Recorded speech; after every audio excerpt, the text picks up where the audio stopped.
I want to welcome everyone to this oversight hearing with USDA's Foreign Agricultural Service. We're pleased to be joined by the Undersecretary for Trade and Foreign Agricultural Affairs, Luke Lindberg. Mr. Lindberg, welcome to the subcommittee.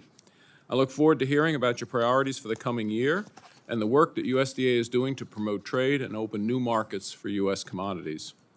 With nearly 100 overseas offices covering more than 180 countries, the Foreign Agricultural Service acts as the voice for American agriculture on the world stage. You provide the on-ground support to U.S. agricultural interests, identify and open new markets for American products, help negotiate trade deals, analyze market conditions, cut through red tape to reduce barriers to exports, and navigate international standards on behalf of our farmers. In a time when our nation's producers are still suffering from the misguided policies of the last administration, facing high record input costs and unprecedented pressures from labor shortages, severe weather, pests, and disease, what you do is more important than ever. Your agency's work is a critical and often overlooked piece of America's farm economy. As you and Secretary Rollins seek to reduce the nearly $50 billion Biden-era agricultural trade deficit, I applaud your work in setting an America First trade policy and working aggressively to expand market access and enhance the global competitiveness of American products. Already, you've launched the America First Trade Promotion Program, expanded financing options under the Export Credit Guarantee Program, and negotiated historic trade deals. And you were only confirmed 6 months ago. As the subcommittee that champions American agriculture and our nation's farmers, I think we're all looking forward to hearing what comes next. In addition to trade opportunities, I'd like an update on the interagency agreement moving administration of the Food for Peace program to USDA. As the experts in commodity procurement, and given USDA's successful implementation of the Food for Progress and McGovern-Dole Food for Education programs, it makes sense that Food for Peace should also be implemented by USDA. It's been just over 2 months since the agreement between USDA and the State Department was signed, and already you've announced your plan to spend $452 million to purchase 211,000 metric tons of American-grown commodities, which will be shipped abroad on American-flagged vessels to feed those in need overseas. I was pleased to see this critical step taken so quickly, and I hope you plan to move expeditiously to get the remainder of the FY25 balances and the entirety of the $1.2 billion this subcommittee provided for FY26 out the door very soon. Mr. Lindberg, as you work to advance America First trade policy on the world stage, I hope this subcommittee can and will be a valuable and active partner. Again, I appreciate you being with us and look forward to today's discussion. I'll now turn to my colleague, Ranking Member Bishop, for his opening remarks. Thank you very much, Mr. Chairman, and good morning, Mr. Lindberg, and thank you very much for being here. I, as the chairman, look forward to hearing your discussions and projections and priorities for the export market development programs. But I must say at the outset that today I continue to be outraged by the silence on the other side of the aisle of the destruction of USAID. It was unlawful, and it has already led to the loss of lives and overseas to the diminishment of U.S. influence around the world. I must also express my outrage at the process that allowed Elon Musk to run roughshod over our government and its personnel. As we look at the implementation of the Food for Peace under the USDA for 2026, we see that the mission area is recovering from a 21% loss of staff as of June, while it takes on the formidable task of standing up the Food for Peace program, as the chairman just alluded to. On top of this, the market promotion work that you do has become extremely important in helping our producers recover from the devastating effect of the administration's tariffs, many of whom were illegal. Finally, I've been extremely disturbed since the start of the administration by the illegal impounding of foreign aid funds, word of American food aid rotting in warehouses, and numerous canceled agreements with implementing partners. On the FY26 Agriculture Appropriations Bill, we delivered a clear message that we support continued food aid, and the administration must follow the law and expend those funds and execute programs like Food for Peace as statutorily required. Given USDA's recent press release regarding USDA now implementing the Food for Peace through an interagency agreement with USAID. I plan to ask you several questions regarding USDA's plans moving forward. The answers to these questions will be essential for USDA to successfully administer the program. Food for Peace is about more than just using dollars to purchase commodities. That food must be targeted at the hungry and starving people in the most need and must actually reach those individuals. Beyond just emergency aid, America has to run its aid programs, including Food for Peace, to build long-term resiliency if we truly want to achieve the shared goal of reducing communities' dependence on American aid. Ms. Lindberg, you have a great responsibility in your current role, and I think that you're currently presented with a unique opportunity. I have a number of concerns that I will share today, but I also hope to discuss how Congress and USDA can work together to achieve better results in the year ahead for American producers and for the people most in need around the world. Look forward to your testimony and hearing your vision for the programs that are administered by your agency in the year ahead. So thank you very much, and look forward to your testimony and answers to our questions. Thank you, Mr. Bishop. I'd now like to recognize Undersecretary Lindberg for his opening statement. And without objection, your entire written testimony will be included in the record.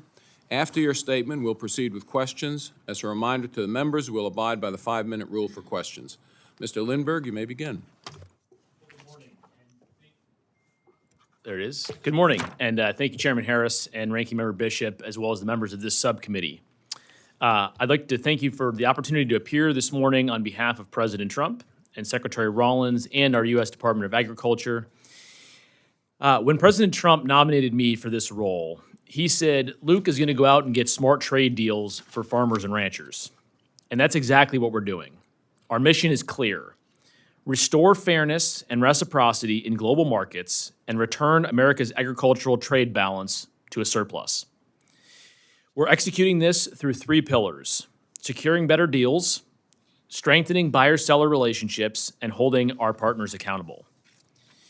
The first of which is securing better deals. For decades, the United States has enjoyed an agricultural trade surplus that changed under the previous administration, which signed no new trade deals and failed to enforce existing ones, contributing to a $50 billion agricultural trade deficit and higher costs for our producers. President Trump has restored an America First approach to trade. Across the interagency, we are 100% aligned and focused on delivering results for farmers, ranchers, and our agricultural producers. 1 year in, we are seeing measurable progress. In Central America, agreements with El Salvador and Guatemala removed unnecessary fumigation requirements and created new demand for U.S. ethanol, including a 50 million gallon annual commitment from Guatemala. In South America, Argentina is reducing red tape for beef and pork, protecting common meat and cheese terms. In Asia, our framework agreements with Japan has committed to $8 billion in U.S. agricultural purchases. Vietnam expanded access for U.S. meats, cheeses, and specialty crops. South Korea streamlined biotech approvals and protected access for U.S. meat and dairy. Thailand agreed to eliminate tariffs on 99% of U.S. goods and made a $2.6 billion annual feed grain commitment. Malaysia, Indonesia, Cambodia, and the Philippines reduced tariffs, recognized U.S. food safety systems, and removed longstanding non-tariff barriers. Taiwan has committed to provide preferential market access for a wide range of U.S. agricultural exports. And in Europe and the United Kingdom, we are addressing barriers affecting pork, dairy, specialty crops, and pet food, and we've secured expanded beef access and a 1.4 billion liter ethanol TRQ. These are not abstract commitments. They are real tariff reductions, purchase agreements, and reforms that are translating into export growth. The second area, pillar we're working on is strengthening buyer-seller relationships. Market access only matters if it becomes market share. To ensure that happens, Secretary Rollins and I launched a 3-point plan last fall The first of which was we established the America First Trade Promotion Program, providing targeted trade promotion resources in non-traditional and high-growth markets. This complements USDA's longstanding market access program and foreign market development program. We've deployed trade reciprocity for U.S. manufacturer and producer missions, Trump missions as they're called, complementing our existing agribusiness trade missions, and place American producers directly in the markets where reciprocal trade agreements have been secured. These are rapid response trade missions. And we're also modernizing export financing. We've launched a new 18-month repayment option for our GSM 102 program to improve competitiveness for U.S. agricultural exports in Africa, the Middle East, and Asia. These tools ensure American producers can move quickly when the president unlocks new opportunities. And the last pillar is holding our partners accountable. Reciprocity requires enforcement. USDA works closely with our colleagues at the U.S. Trade Representative's Office to ensure commitments are honored. Our nearly 100 overseas Foreign Agricultural Service offices provide real-time intelligence and rapid response when barriers arise. Recent enforcement successes include resolving Pakistan's soybean restrictions, pressing Brazil on ethanol tariffs, and opposing Canada's domestic content requirements. We're also strengthening accountability in our own programs at USDA, including the $452 million Food for Peace agreement, where we are insisting on 100% American-grown commodities, strict new oversight measures, and a path away from forever aid. In conclusion, President Trump and Secretary Rollins have put farmers first, delivering more than 18 trade deals and frameworks, restoring U.S. leverage, and reversing the inherited agricultural trade deficit, which is now forecasted at $29 billion. That's an $8 billion improvement from just December 2025 and a $14.7 billion improvement from fiscal year 25. We will continue using every tool available to expand market access and strengthen the competitive position of American food and agriculture. I thank you and this committee for your support, and I look forward to taking your questions. Thank you, Mr. Chairman. Thank you very much. And let me start. Listen, I want to thank you for the work you're doing as the, promoting trade.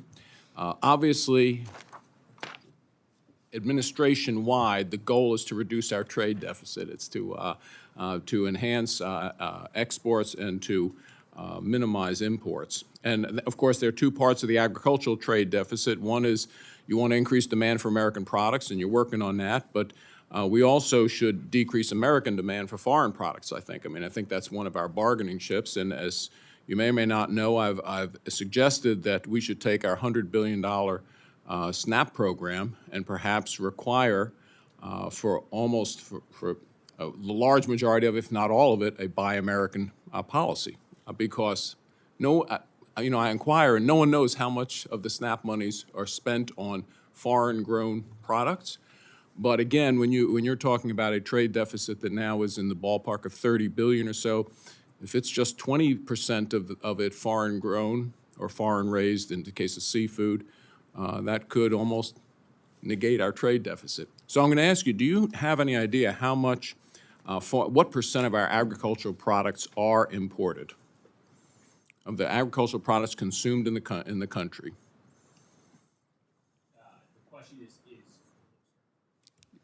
The question is what percentage of our overall agricultural products are we consuming in the country? That's right, So our trade deficit being $29 billion right now, we export about $175 billion or so a year of U.S. agricultural exports.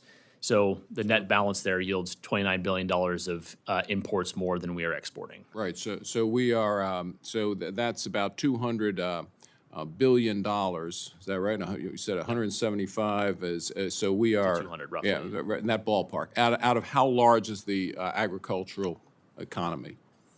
So we're consuming. If you do the math on that, we are importing. I'd have to get you an exact number on that. I'm not sure. Yeah. Sure. But again, it is and I assume that a lot of our imports are horticultural versus row crops. Is that right? We do import more horticultural products, yes, than row crops and other things as well, yes. Right, so out of that $200 billion that we're Seafood. importing, it's probably the majority you think is horticultural.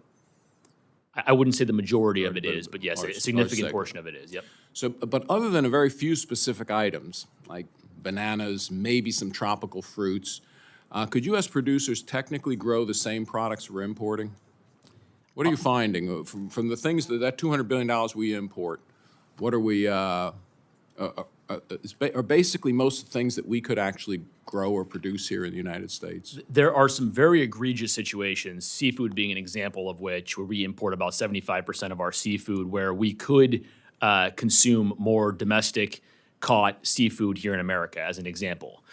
In other situations, our domestic rice producers have faced a historic amount of imports coming in, as well as our table grape producers as examples of areas where we are taking a close look at making sure that they have access to the domestic market that they deserve.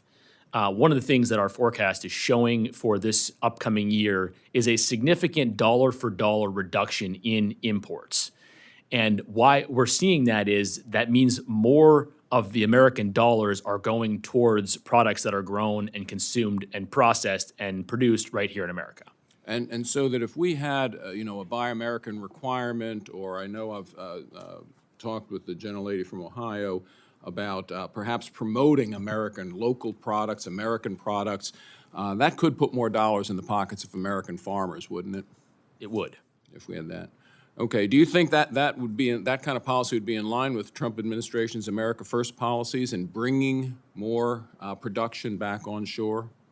Yeah, so I would encourage you to speak with my colleagues that run the SNAP program about the specifics of that particular program. I'm not, I work with them to make sure that we're promoting American products all around the world, but would be happy to get you in touch with those folks to talk about that more specifically. No, that'd be great. Again, there's a precious little data available about, what percent of our SNAP expenditure, and again, it's a huge expenditure, it's $100 billion. I mean, it's 3 times the size of our trade deficit, is that one chunk of spending.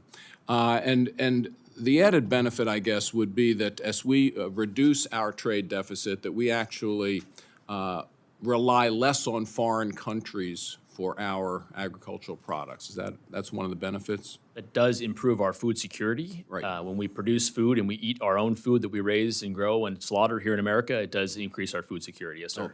Thank you very much. And Mr. Bishop.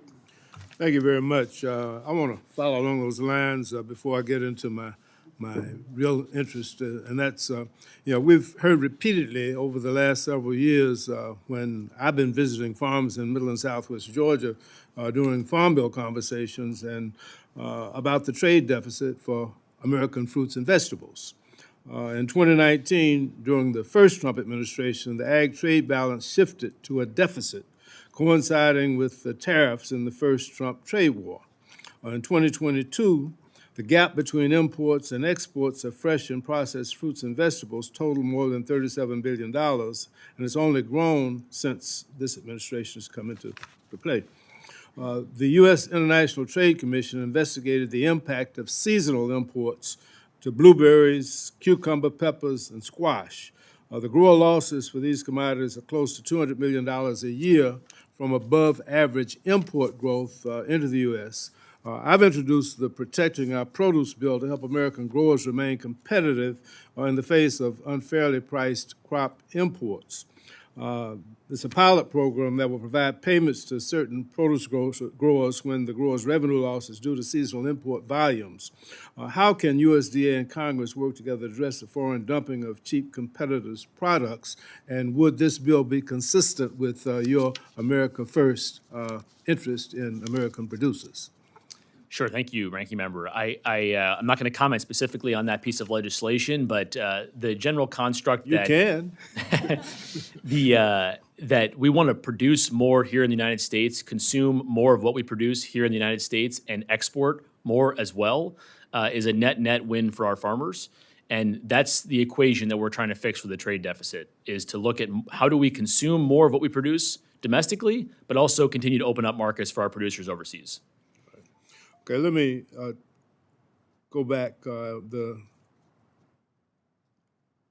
at the beginning of this administration, there were mass firings, staff reductions, and deferred resignation program was implemented.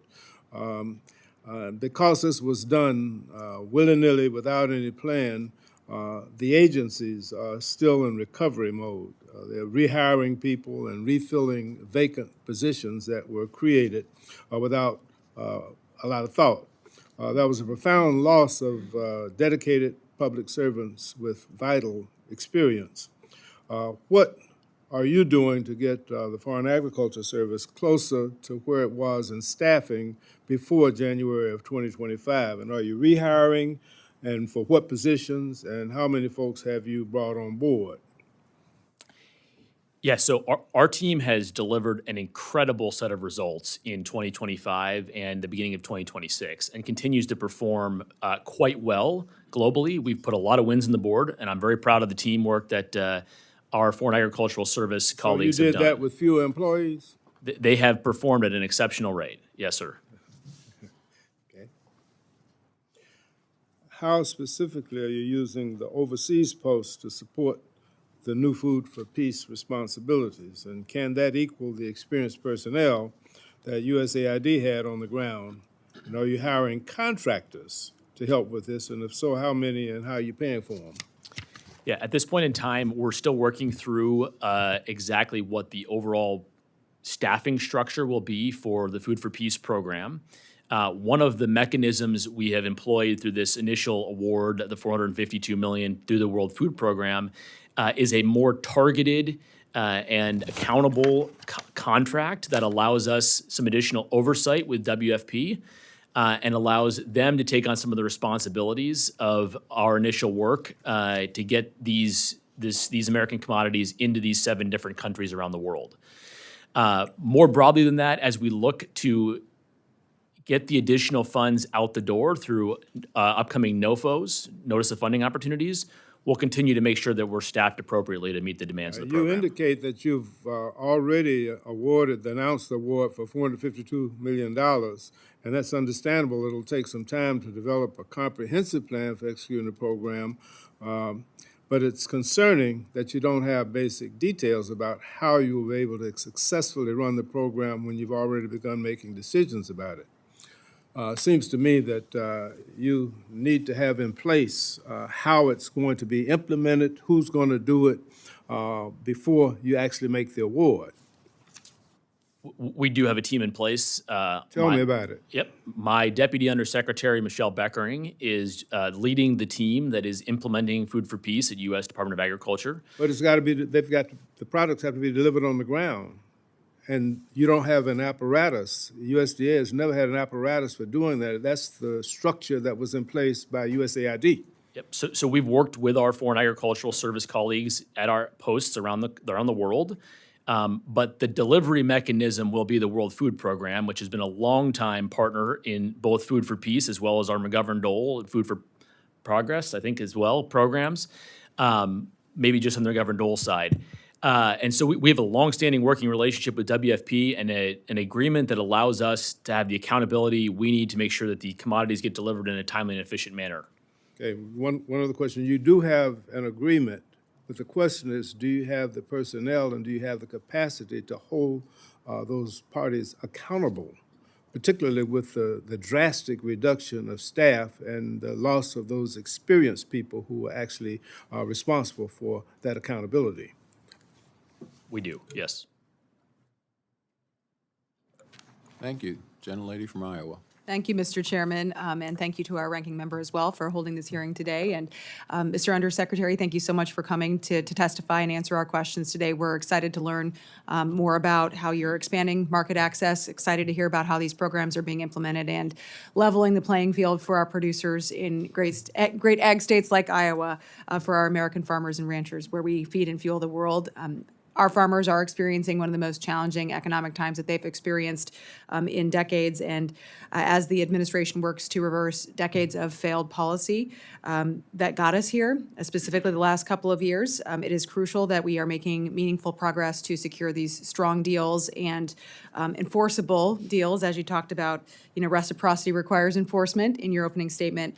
We need that long-term certainty and that expanded market access. So as we know, Iowa is one of the top ag exporting states in the country. We've exported billions of dollars of commodities, corn, pork, soybeans being the top three. But the best ag products in the world, I think, come from Iowa, and farmers in my district are looking for opportunities to build that market access around the world. We know China buys about 60% of our soybeans every year, so it's important that our soybean producers have access to that market. So I appreciate the work that you are doing to advance a trade framework with China that does provide not only that certainty and access, but the enforceability as well, because we've had years of games and failures by China in terms of what they've tried to do in getting around our workarounds for trade obligations. So can you speak to what work is being done to ensure that China will fulfill its commitment to purchase U.S. soybeans and other commodities as well? Yeah, absolutely. Thank you, Congresswoman. Appreciate the question. So we have worked extensively through my time on making sure that we hold China accountable to the agreement they made with President Trump in the fall. They have purchased the 12 million metric tons this marketing year of U.S. soybeans, and the president will be visiting with President Xi in the coming month here as another opportunity for us to continue to reiterate the key components of that agreement.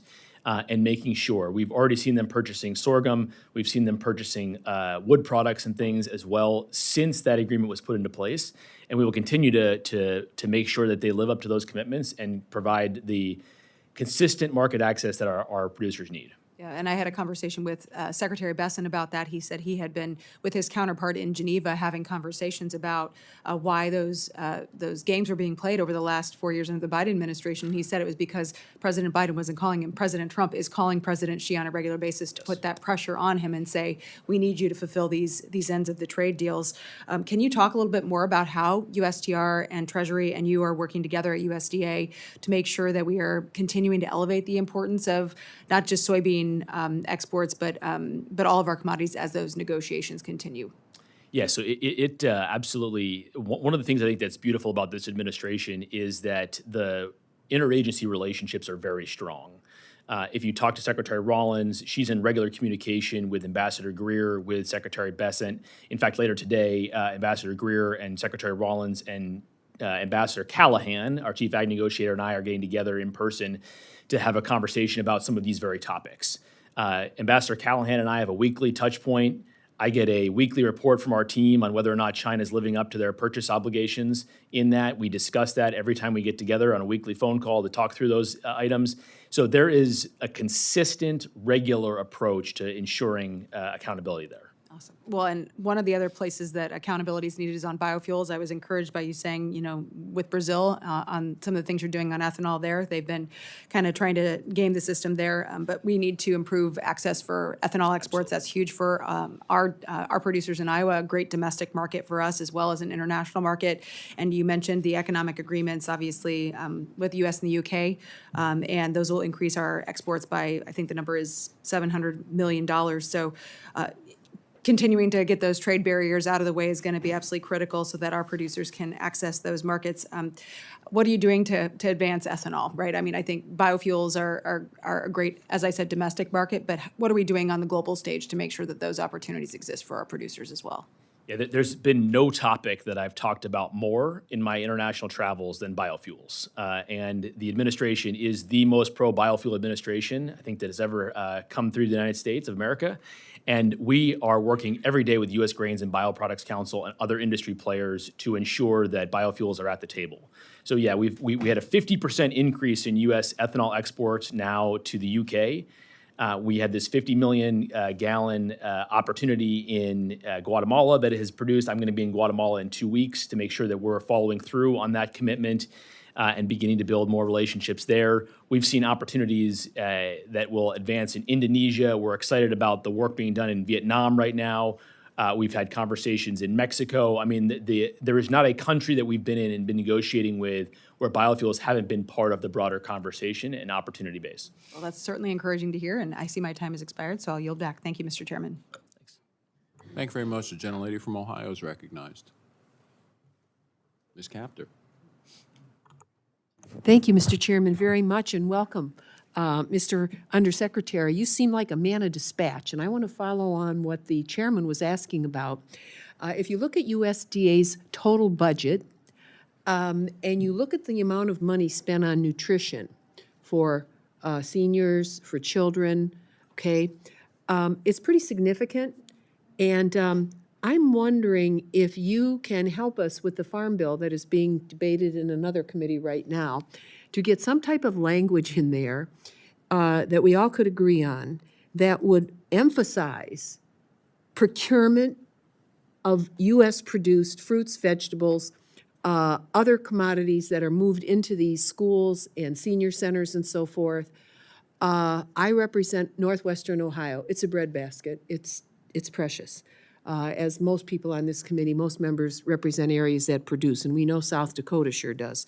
So, but it's like that part of USDA is disconnected from the producer side. The other thing I'm interested in addition to putting locally grown food into the schools and into the senior centers and so forth, and nursing homes, I'm very interested in making sure that if an EBT redemption card is used at a supermarket or store, that store provide local product. And I could give you 10 hours on why that isn't happening in our country. But we need somebody at USDA that can connect the production side to the sort of retail side, to the sales side, to the trade side. That doesn't happen. And so I have a major fruit and vegetable production platform. Try to get an apple from Ohio into the schools in Ohio. That's a 3-hour meeting just on that. So I'm just making you aware of this dysfunction within the agency as a whole. The other thing I wanted to mention, I support others who are talking about ethanol. Can you help us get the E15 language over in the Farm Bill? I don't understand what the holdup is. I don't know yesterday whether the amendments were offered or not, but my area is a major producer of ethanol. If we didn't have, and you know this from South Dakota, if we didn't have fuels, and I was part of the original team before you were all born, to create the legislation with Senator Lugar and Harkin of Iowa and Indiana to create that legislation. If that didn't exist, our corn and soy people would be bankrupt in the current market. So we don't need to fool around on fuels anymore. We need to have better plant science. We need to help our farmers, and we need to do something. I don't understand what the controversy is over in the committee on E15, but I wanted to put in a word on that. Are you able to influence? You're able to influence policy over there, right? In your positions at the department. Yes, ma'am. Okay. Well, hear me clearly. Okay, local product in local schools and on local shelves of places that sell product. So challenge you. Apples in the school lunch program, school breakfast program, broccoli, well, I don't really. Other vegetables that children would actually eat that are locally grown into those programs. Milk from local producers. That isn't happening across our country. It's a big problem. Then I wanted to mention Canada. For Ohio, she is our chief export market. I mean, Canada is really important to us. I don't know what you can do with the administration. We got to find a way for our farmers to get the peat moss from there, which is where they get it. We've got to find a way to be able to sell our product there. It's really hurting us. And what he just did on the Gordie Howe Bridge, I don't know who advised him on that. I know you didn't. But it's a problem, and it's a big problem. And it's hurting our farmers. They need more export markets. We need to be able to function with the third largest economy in the world, United States and Canada across the Great Lakes. It's being harmed. I'm just making you aware of that. So the final thing, I want to ask a question. Ukraine is a country that has a lot to do with feeding people in Africa and other places, okay? And along with us, one of the greatest agricultural economies in the world. There was an agreement signed with USDA and Ukraine under prior administrations I don't know whether you've looked at that yet. There's an MOU for agricultural cooperation with USDA. I can guarantee you, I traveled to Ukraine with the head of Land O'Lakes from Minnesota years ago, and with other farmers from our country, trying to help the people of Ukraine hold on to their most important asset, their agricultural land. Could I ask you to please look at renewing that agreement? It's set to expire in within the year, I think. Have your staff made you aware of that? Ma'am, I'm not aware of it, but I'm happy to commit Okay. to you that I will We take a have look a at that. bipartisan U.S.-Ukraine caucus here in the House. We will work with you in every way. We don't need to do any more harm over there. Okay. All right, thank you very much. Congressman. Yeah. Thank you. The gentleman from Florida. Thank you, Mr. Chairman. Thank you, Ranking Member Bishop, and thank you, Undersecretary Lindberg, for being here with us this morning, sharing your testimony. Obviously, you inherited a tough situation, quite a deficit we have going, trade deficit, and I appreciate and applaud all the efforts you've made so far in this. As you noted, and the chair and Ranking Member talked about in their questions, there's two sides to this equation. It's exports and imports. Most of your testimony, and I know a lot of that is your background, but a lot of what has been done so far is regarding exports. I'm coming at it selfishly as a Floridian from the import side of the equation. As you may know, farmers in my district in Central and South Florida primarily grow specialty crops, and they are highly vulnerable to unfair trade practices like dumping, especially from Mexico. My producers welcome targeted trade interventions to ensure that they compete, and that's really all they're looking for, is to compete. They don't want an unfair advantage. I mean, they would welcome that, but they just really want an opportunity to compete fairly. While others are concerned that some of these actions may provoke retaliation against our exports, my folks just want just access to our own domestic market.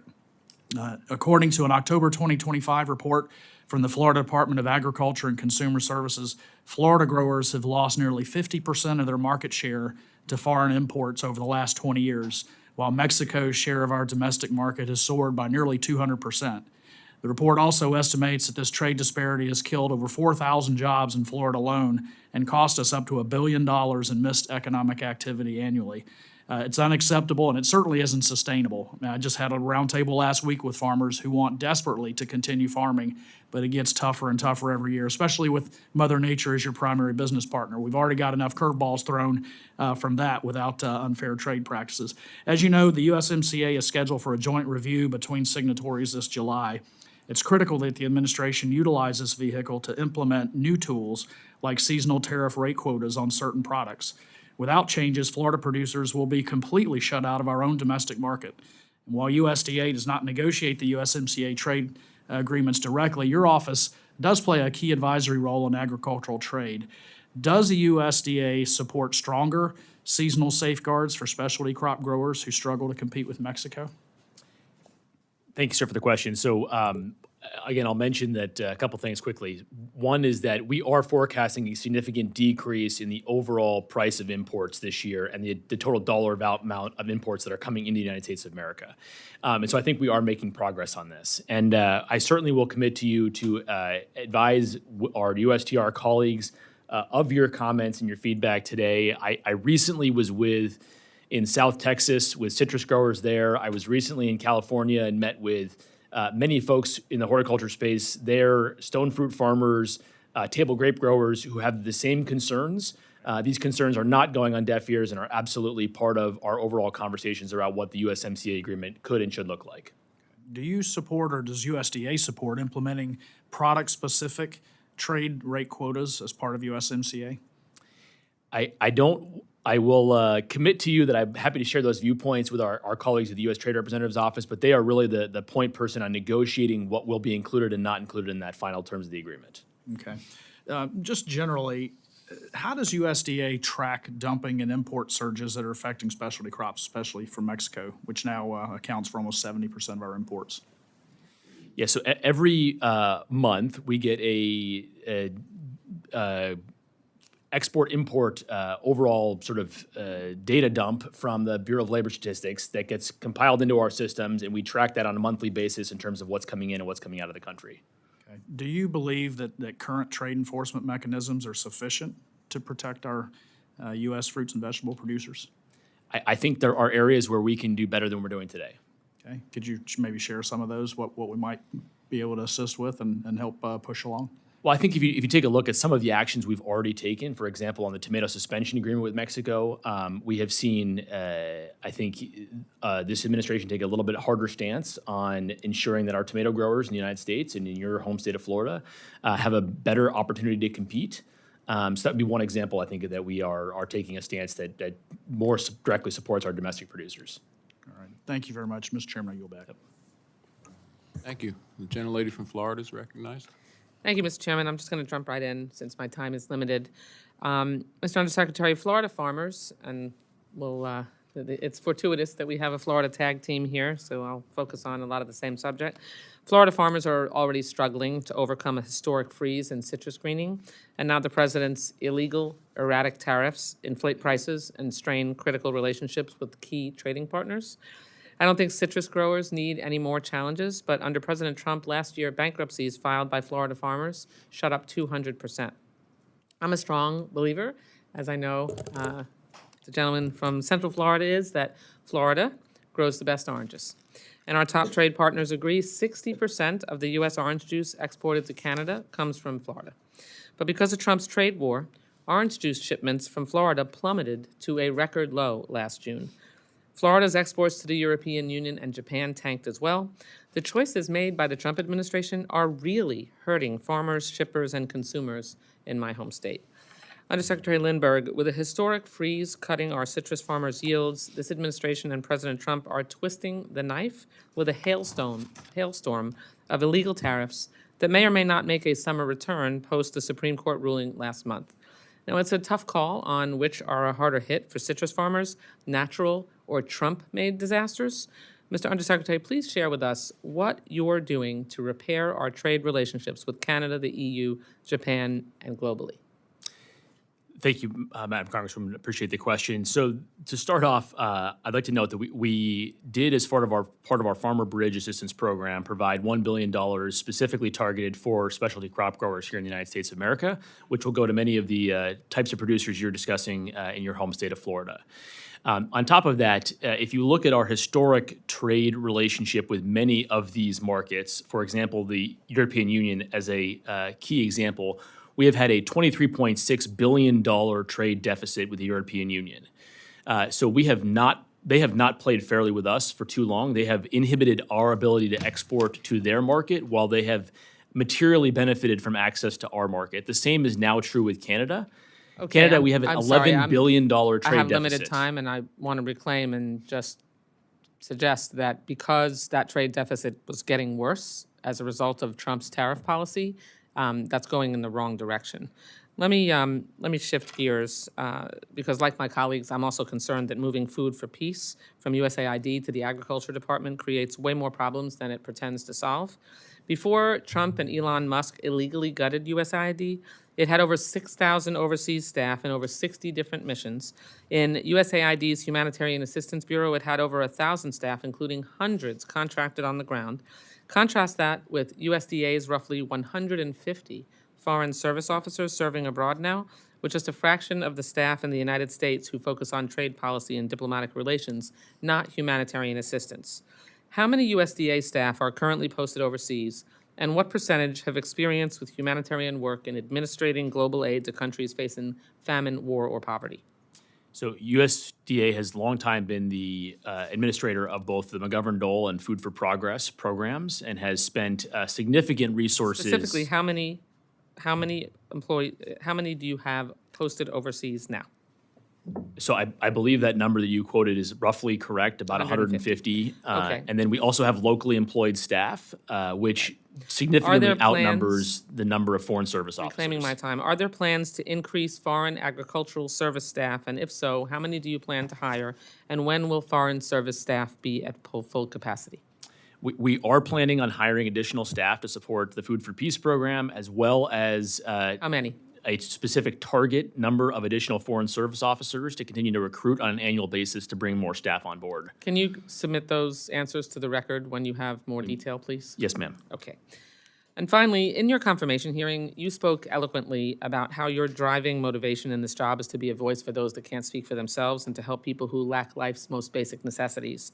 And those values guide me as well. But what baffles me is the administration that you work for is demolishing programs that ensure vulnerable women and children don't starve to death.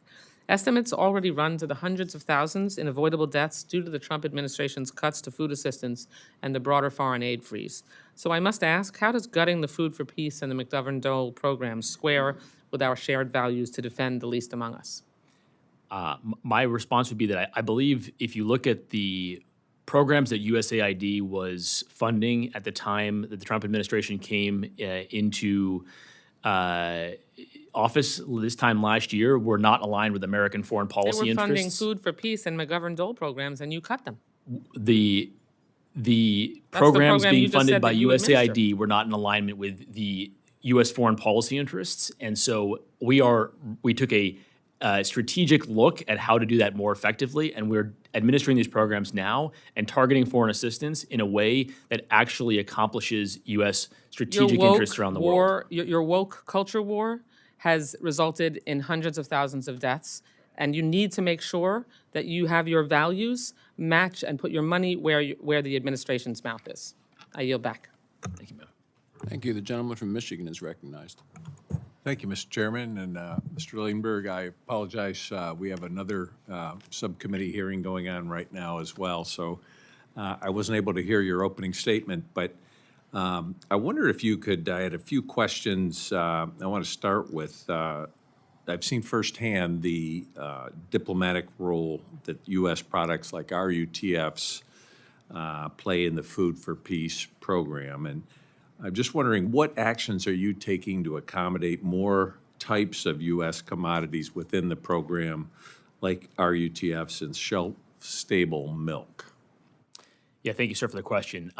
We are going to be issuing a new notice of funding opportunity for competitive bidding process for additional Food for Peace awards in the coming month here. And at that time, we're open to products like RUTF playing an important role in those ongoing opportunities. Okay, thank you. And then recently, our China Select Committee had a trip to Vietnam and the Philippines, and I wondered if you could comment on how Congress can support USDA's mission to bring countries like Vietnam and the Philippines toward more American producers and away from China and its predatory trade practices. It's great to have all of the above America first approach, right? We want everybody singing off the same song sheet, but the group of people that most impacts our ability to sell products in these markets is our U.S. farmers. So I often say we need, and the reason why the Secretary and I launched our 3-point plan is to get our American farmers into these markets quickly and effectively after the president signs these trade agreements. That is what unlocks the market access opportunities. It's the buyer-seller relationships, right? I sort of say that's where the magic happens. So we can absolutely work with you all if you're going out to do these missions, and we love to have your voice, and we love to have you meeting with our government counterparts to hold them accountable and help to tell that story. But the group of people we need to get most engaged is the farmers and ranchers of America who they have the dirt underneath their fingernails, and they go out and they tell people, this is why their beef is better than the next guy's beef, or this is why their soybeans have a different, special process to them. And that type of thing is what we're looking for. I wonder if you could comment on priority countries for trade missions that you have this year, and what are you hoping to achieve in those missions? So we have two types of trade missions now. Just briefly, is sort of the traditional agribusiness trade mission, which has long been the flagship of USDA's Foreign Agricultural Service. We've layered on top of that these rapid response trade reciprocity for U.S. manufacturers and producers, Trump missions. The goal of those is to get into these markets quickly. And so next week, I'll be in Guatemala and El Salvador. We're going to Vietnam 3 weeks later. We are going to be in the Philippines coming up shortly thereafter that for an agribusiness trade mission. I think we have no better time in the history of U.S. farming and ranching than right now to access new mouths and new dollars around the world. And so it's really a follow-on approach to getting into the markets where the president has created access today that we didn't have yesterday. Thank you. And then one last question. thinking about the USMCA, I wonder if you could comment on what you're doing to ensure that U.S. dairy and agriculture in specific continue to and increasingly benefit under the USMCA. And what do you plan on advocating for during the upcoming review period? So with respect to dairy specifically, Mexico is dairy's #1 market globally. And so we know that, and we understand that protecting access to that market, protecting ourselves against Europe's unfair trade practices that they try to discriminate against our dairy producers by not letting us sell feta and Parmesan and other things into certain markets will be a key prioritization for us. And we also know that Canada has treated our dairy producers unfairly since the U.S.-Mexico-Canada agreement was put into place.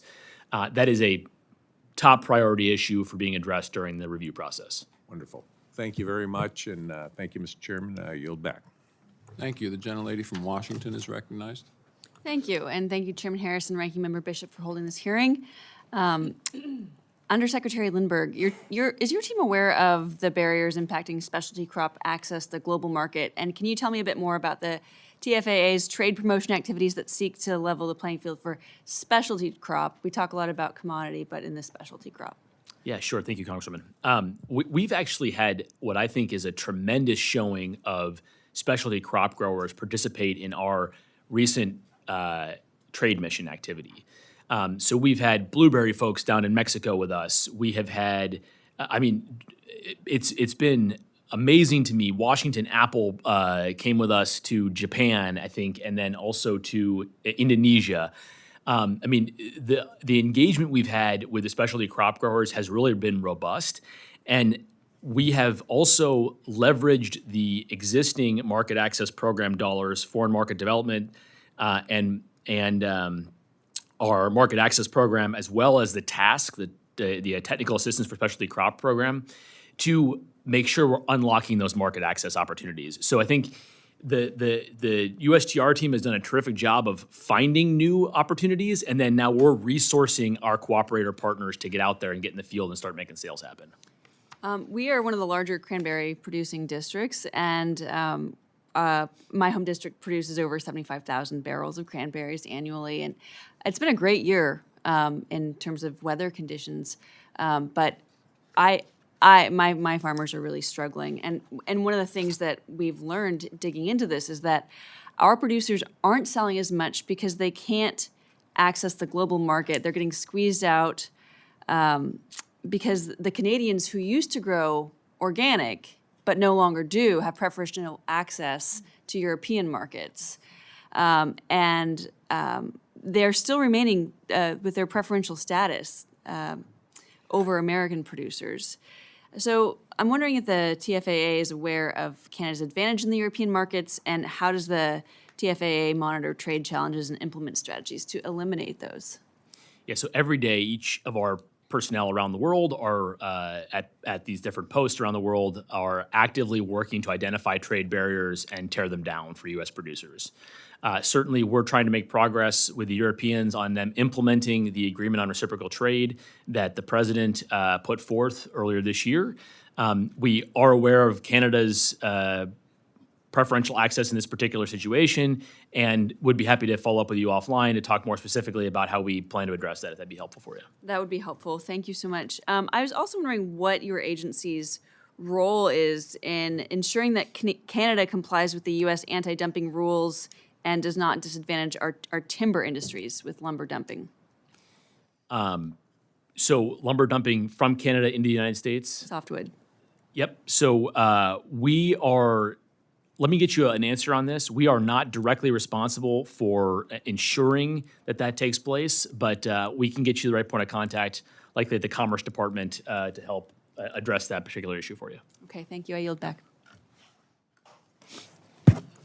Thank you very much. The gentlelady from Illinois is recognized. Thank you, Mr. Chairman. My home state of Illinois is proud to be the nation's leading soybean producer, exporting hundreds of millions of bushels a year to feed the world. But today, our farmers are watching that leadership slip away, thanks to this administration's devastating tariffs. Illinois farmers aren't just losing sales, they are losing their legacy. China, a longstanding a customer of U.S. soybean farmers, has turned to South America to meet their supply needs and to deliver lower prices. We are falling behind in an industry that we used to dominate. And because of these tariffs, American farmers are being hit twice. First, when the cost of equipment and fertilizer is through the roof, and then again when they get lower prices for their crops because of retaliatory tariffs. American families are seeing the devastating impacts as well, as prices in the grocery store only get higher and higher. Make no mistake, President Trump's tariffs are threatening American farmers' livelihoods and all of our wallets. When the Supreme Court ruled to strike down Trump's emergency tariffs, my constituents in LaSalle and DeKalb counties finally had hope that they could recover their losses. Instead, that hope was crushed almost immediately when President Trump announced a global tariff rate of 10% across the board, once again treating farmers as collateral damage to his poor policy decisions. But the economic damage is only part of the story. While you've shuttered our export markets, the Trump administration is also doubling down on an industrial model that requires the use of dangerous chemicals like glyphosate. As a registered nurse, the health and safety of my constituents is always my top priority. The International Agency for Research on Cancer has reviewed hundreds of studies and found clear evidence that glyphosate is a carcinogen. Despite the industry's lobbying efforts to obscure the truth, the science is undeniable. Yet this administration is pushing to produce more of it. You're putting corporate profit above the health of our farmers, our children, and our water supply. This is just another instance of this administration putting corporate profit above the needs of our farmers and our communities. And now your office and the administration are attempting to frame these trade barriers and chemical dependencies as matters of, quote, national security. Let me be clear. Using national security as a shield to justify poisoning our food supply and bankrupting family farms is a betrayal of American values. Mandating the use of carcinogens is not making America healthy again. Lining the pockets of foreign competitors while Illinois farmers suffer is not putting America first. I refuse to accept a policy that treats the long-term wellness of our children as an acceptable trade-off for short-term corporate gains. Now, you say that you care about farmers, but these actions show what this administration is really about: empty promises for the people and big wins for large corporations and the wealthy. Our food supply is not secure. Our farmers and the working families that they feed are not protected. President Trump's policies, which you have carried out, have traded away our health for corporate dividends and our competitive edge for empty slogans. It is time to stop using national security as a shield for the failures and to start protecting the actual health and the actual livelihoods of the American people. I have no questions for this witness. The Trump administration's actions speak for themselves, and I yield back. Well, thank you very much. I guess everyone having asked questions. I have a few follow-up questions if anybody has any others. So let me just ask you, when you formulate trade policy, is your assumption that if you can decrease $1 in foreign imports, that is going to go to domestic product? Or are there studies on this? I mean, do you understand what I mean? If we discourage an import of $1 worth of product, does the consumer take that dollar that they would have spent on a foreign product and spend it on a domestic product? I think it's a little more complicated than that, but generally speaking, we support eating food grown, raised, and produced here in America. And yes, more often when we have a fair and level playing field domestically and internationally for our producers tend to win that dollar out of somebody's pocket that wants to buy food. Right. So you've reduced the trade deficit by about $20 billion, right? The agricultural trade deficit. Correct. So I'm going to assume that most of that money is going to be spent on an American product instead of a foreign product because it's not being imported and you have to buy food. Just from the 50,000-foot view, our entire budget in the USDA, if you exclude SNAP, our discretionary budget, you exclude WIC, is less than $20 billion. And our farmers love our programs because it helps them. But by order of magnitude, your reduction in that trade deficit in 1 year puts more dollars, probably puts more dollars in the pockets of our farmers than the money we spend in this committee, the discretionary spending we spend in this committee. Is that approximately right? Because, I mean, you took $20 billion that was going to be spent on foreign product, and most of it's going to be spent on domestic product now. Is that right? That's correct, sir.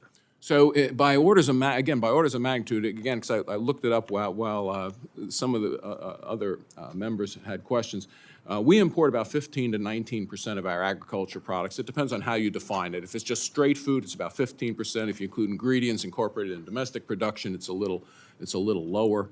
But that means that if we went to Buy American and SNAP, it would put $10 to $15 billion into the pockets of American farmers that's going overseas now. So again, I appreciate what you've done on the trade deficit. It's a big concern for my farmers. Again, they know it, but the average American still thinks we're an exporting country on agriculture. They believe that we feed the world, and yet right now, on net, the world helps feed us. So I want to thank you for the job you do. And I want to recognize, because the ranking member of the full committee came in, and she's recognized for comments. Thank you very Questions. much, Mr. Chairman and Ranking Member. Appreciate it. There's a Labor HHS Subcommittee meeting at the same time, so I apologize to you, Mr. Lindberg. But in the President's State of the Union last month, he claimed that inflation was plummeting. Yet for American consumers, it really doesn't reflect the reality. We're looking at food prices have experienced severe volatility over the past year. Prices for many items continue to rise. Over the past year, the price of ground beef has increased by 13.7%, sandwich bread by 3.7%, chicken breast by 2.3%, and orange juice by a whopping 28.2%. The culprit, President Trump's sweeping tariffs, which needlessly raised prices on basic goods, some of which we do not even produce domestically. In your testimony, you claimed that the president's ag trade agenda is guided by the goal of getting America's agricultural trade deficit back to surplus. That's a quote. Do you know how much, Undersecretary, the food trade balance changed in the first 11 months of 2025? The food trade balance? The food trade balance, how much did it change in the first 11 months of 2025? This time last year that we were forecasting a $49.5–50 billion trade deficit at U.S. Department of Agriculture. We ended the year at a $41.3 billion trade deficit. The end of the fiscal year at the $41.3 billion trade deficit. So, but my understanding is that the food trade deficit grew by nearly $4 billion in real terms during the first 11 months of 2025. That does not seem like a trade policy that works for farmers. There's a disconnect here with the food trade balance here. So. We're actually forecasting a $29 billion trade deficit this year, so it would be significantly down from what we experienced last year. And that's significant to food. Correct. Only in food and agriculture. You also claim that the U.S. shifted to an agriculture trade deficit under President Biden. Do you know what year that shift happened? Was in 2025. No, the U.S. switched to an agricultural trade deficit in 2019, the third year of the first Trump administration. We actually had a trade surplus in 2023 and 2024. But we moved to the deficit in that switch. So there's always the inclination to. You claim that the U.S. shifted to an agricultural trade deficit under President Biden. The year that the shift happened was in 2019 under a Trump administration. So I think we need to keep the facts in front of us as we move through these efforts. I have a remaining one minute here. So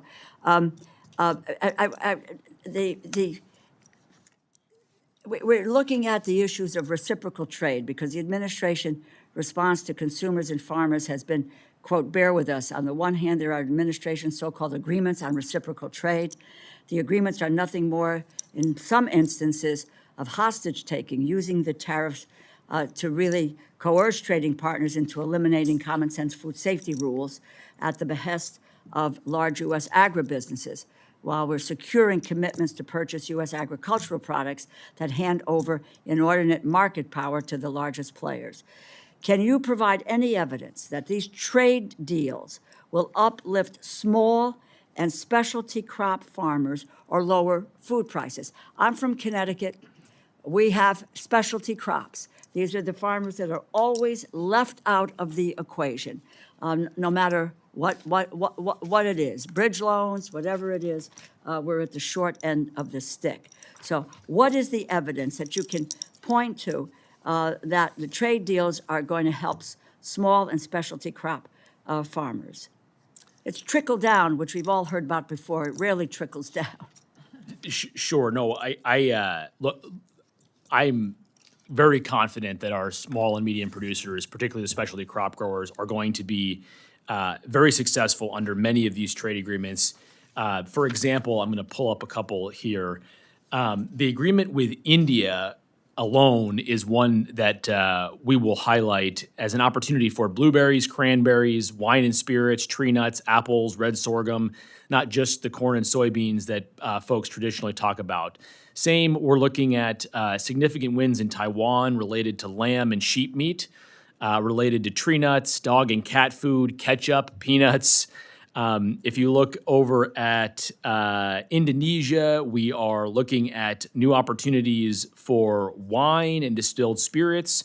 We're looking at new opportunities for feed ingredients, which is probably not the group you're talking about.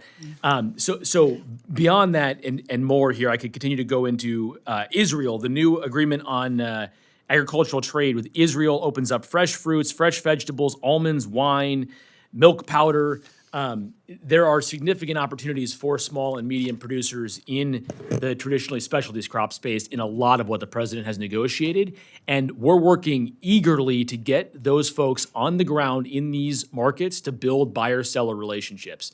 This is not a partisan issue. Everybody wins when we export more agricultural products from the United States of America, and we're working hard to make sure that happens. If we could, because my time is well over the period of time, is if you could provide to us, I think the committee, it would be very, very helpful for us to know. To be very honest, we don't have the specifics of the trade agreements. We just don't. We hear about the trade agreements, but we don't know what's in them. We don't know what the benefits are. We don't know what potential losses are. So that in terms of this area, if we can be privy to the information that is in these trade agreements that can tell us, and in my instance, what's going to happen to small farmers and specialty crop farmers, I would very, very much like to have that information. I will commit to get you. Thank you. a readout Thank on you that. so much. I No really problem. appreciate Of your course. time. My pleasure. Thank you, Mr. Chairman. Thank you. Mr. Bishop, do you have any? Thank you very much, Mr. Chairman. Mr. Lindberg, earlier in February, the White House announced that India would be eliminating or reducing tariffs on many of our agricultural products, including tree nuts. With the loss of our pecan China market, expanding the market in India is critical to the industry's future. And of course, Georgia produces more pecans than any other state. The Indian tariff on U.S. pecan imports has been as high as 100%. And after a great deal of effort, India reduced the tariff to approximately 30%. With the new administration's India agreement, what rate will the new India tariff be for U.S. pecan imports? And when can we expect the tariff reduction to be implemented? Yes, sir. So the team at USTR, the Trade Representative's Office, is working to finalize the India agreement as we speak. And I don't have an announcement for you right now on a timeline related to exactly when that we anticipate that will come into full force. But I do anticipate that pecans will be a part of that overall agreement as the broader tree nut industry is Can included. you give us a copy of the terms of reference? As soon as they're finalized, I can get you a copy of that, yes. Thank you. tell us what you're doing, what USDA is doing to support the non-tariff barriers on U.S. ag exports through the bilateral trade negotiations. And with regard to tariffs, we need to be able to compete globally, our producers do, but the tariffs on the ag inputs not only make inputs more expensive for American farmers, but they make inputs for global competitors cheaper. Secretary Rollins said last week that she wants to get to the bottom of why the costs have gone up so much, but one of the reasons is obviously the tariffs. What are you doing to make sure that U.S. farmers are not put at a competitive disadvantage by the tariffs? And will you commit to working with USTR to ensure that trade negotiations do not result in higher costs for our farmers? And would you tell us about the global trading standards and rules which are critical for agricultural trade and what you're doing to assure that Codex Alimentarius, the World Trade Organization, and other international organizations can continue to support our trade for U.S. products, farm products? Yes, sir. I want to make sure I just have all, so we have non-tariff barriers was the first question. The second question was on input prices, inputs, and then the third was on Codex. Yes. Is that correct? Just want to make sure I hit all three of those for you. Global Yep. standards. Of course. Yes, sir. So I agree with you. Non-tariff barriers are a huge issue for our producers. In fact, they traditionally have been worse than the tariff barriers that our foreign markets have waged war on our producers with, because they pop up and they go away and they come back and we ship things places and then they get turned away. It's a very unfortunate situation. I can tell you that many of the agreements have addressed very specifically non-tariff barriers in a wide variety of ways, but there's one I want to highlight for you specifically. I mentioned in my opening remarks that a number of countries, in particularly Asia, have agreed to recognize the U.S. food safety system as safe. That is a monumental shift in trade relations with these markets, because traditionally these markets will say, oh, we disagree with the way you evaluate this product or this particular chemical you use or this other thing, and they will target our producers based on individual specific items. This is a sort of carte blanche way of approaching an agreement that says the U.S. food system is safe, and if it's safe to eat in America, it's safe to eat in your country. And that's good, and that for Asia. But we've got particular difficulty with Europe. We also have issues with Europe. We can get to that too. I agree with you. Yes. But so I'm just saying that they're using that as a negotiating tactic to make sure that we are erasing potential issues down the road so that it's not just a one-off every time a country has a specific individual concern. It's saying, no, if it's safe to eat in the United States, it's safe to eat there. And that allows us to cover a whole lot of non-tariff barriers that exist or could potentially exist down the road. On inputs, we have advocated for making sure that our farmers produce crops at an effective and competitive rate. We have seen tariffs come off of a number of inputs that the president initially started with and has since withdrawn on fertilizers and other things to make sure that our producers are in fact able to produce their crops and their products at a reasonable, effective rate. And so a lot of that has already been addressed at this point in time on import tariffs on those specific input products.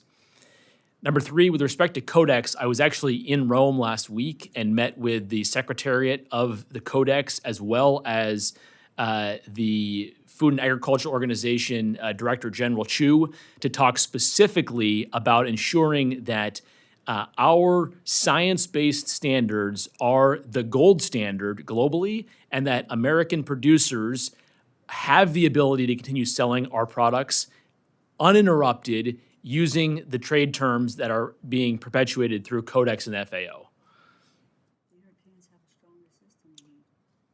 Thank you. I think my time has expired.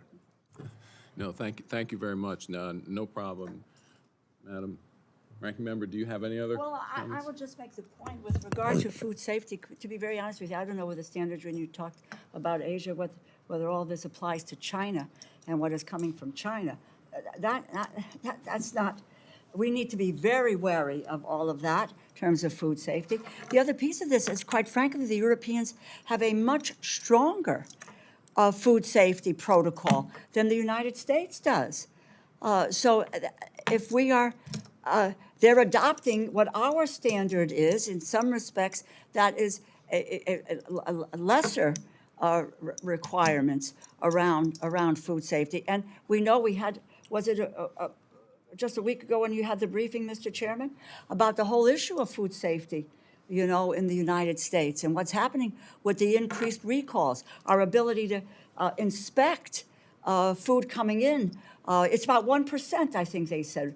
You know, this is, I don't know what these standards mean or what they're accepting or so forth, but quite frankly, I think that this is a system that needs to be looked at.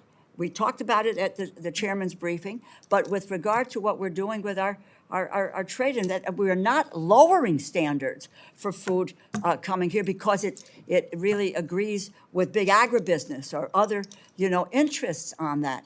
Food safety is a very, very serious issue in this country, and we do not, I would say it flat out, we like to say we have the safest food in the world, and that is not true.